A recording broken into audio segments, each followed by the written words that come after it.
ഫെബ്രുവരി 14, അതായത് ഇന്നാണ് Indian super ലീഗിന് തുടക്കമാവുന്നത്.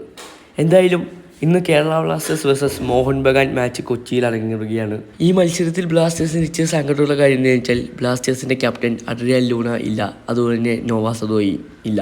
അതിന് പകരമായിട്ട് കേരള ബ്ലാസ്റ്റേഴ്സ് കുറച്ച് വിദേശ താരങ്ങളെ സൈൻ ചെയ്തിട്ടുണ്ട്. അതുപോലെ തന്നെ കുറച്ച് ഇന്ത്യൻ പ്ലേയേഴ്സിനെയും ബ്ലാസ്റ്റേഴ്സ് ടീമിലെത്തിച്ചിട്ടുണ്ട്. എന്തായാലും കേരള ബ്ലാസ്റ്റേഴ്സ് സൈൻ ചെയ്ത ആദ്യ ഇന്ത്യൻ താരം റൗളിൻ ബോർജസ് ആണ്. ഡിഫൻസീവ് മിഡ്ഫീൽഡർ ആയിട്ടുള്ള 33-കാരനായിട്ടുള്ള താരത്തിനാണ് കേരള ബ്ലാസ്റ്റേഴ്സ് സൈൻ ചെയ്തിരിക്കുന്നത്. ISL വളരെ പരിചയസമ്പത്തുള്ള ഒരു താരമാണ് ഈ റൗളിൻ ബോർജസ്. നമുക്കെല്ലാവർക്കും അറിയാവുന്ന പോലെ തന്നെ FC ഗോവയിലേക്ക് പന്തിറക്കിയ താരമാണ്. ഇനി അടുത്തതായിട്ട് ഒരു മലയാളി താരമാണ്. മോഹൻ ബഗാനിലേക്ക് കളിച്ച് എക്സ്പീരിയൻസ് ഉള്ള ഒരു താരമാണ്. അതെ, സലാഹുദ്ദീൻ അദ്നാൻ. എന്തായാലും ബ്ലാസ്റ്റേഴ്സിൻ്റെ റിസർവ് ടീമിലൊക്കെ ഉണ്ടായിരുന്ന താരമാണ് ഈ സലാഹുദ്ദീൻ അദ്നാൻ. എന്തായാലും താരത്തിൻ്റെ ക്വാളിറ്റി കണ്ടുകൊണ്ട് തന്നെയാണ് മോഹൻ ബഗാൻ അവരുടെ സ്ക്വാഡിലേക്ക് എടുത്തത്. എന്തായാലും 24-കാരനായിട്ടുള്ള താരമാണ് സലാഹുദ്ദീൻ അദ്നാൻ.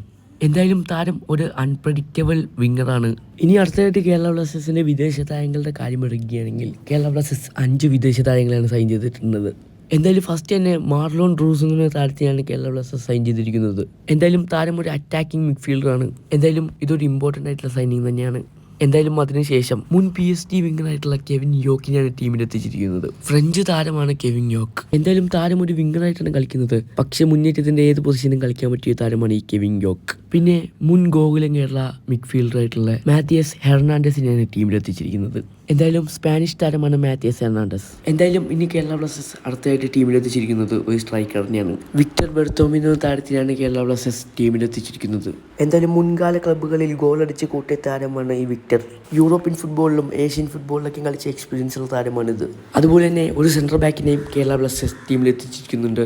മറ്റാരുമല്ല, ഗിനിയൻ പ്ലെയർ ഒമർ ബാ. എന്തായാലും ഇതാണ് ബ്ലാസ്റ്റേഴ്സിൻ്റെ ഇത്തവണത്തെ വിദേശ താരങ്ങൾ.